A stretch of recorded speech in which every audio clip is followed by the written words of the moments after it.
Эми айтып атышпайбы? Урматтуу туугандар, баарына каршы добуш беребиз деген дагы бир күчтөр пайда болду. Баарына каршы беребиз. Биз аларды туура түшүнөбүз. Анткени алар 30 жылдан бери шайлай берип көңүлү калды. Ишенбей калды. Үмүттөрү өчүп калды. Биз ошондой адамдарды көрүп атабыз. Бирок баарына каршы деп добуш берген бул бийликтин партиясын, байлардын партиясын колдогондук. Баарына каршы силер добуш берсеңер, мисалы, бийликтин партиясы мугалимдерди, врачтарды, мамлекеттик кызматкерлерди кыйнап атып, мажбурлап атып, өздөрүнө тиешелүү жетиштүү добушун алатылар.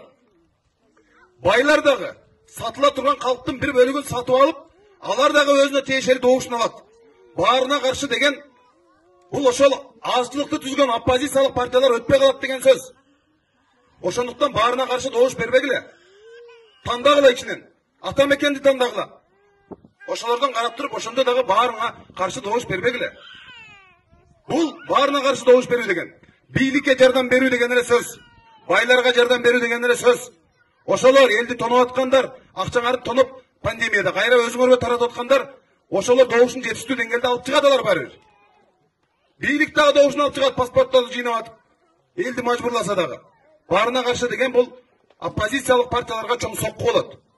Ошондуктан, урматтуу туугандар, колдоп бересиздер деп биз ишенебиз.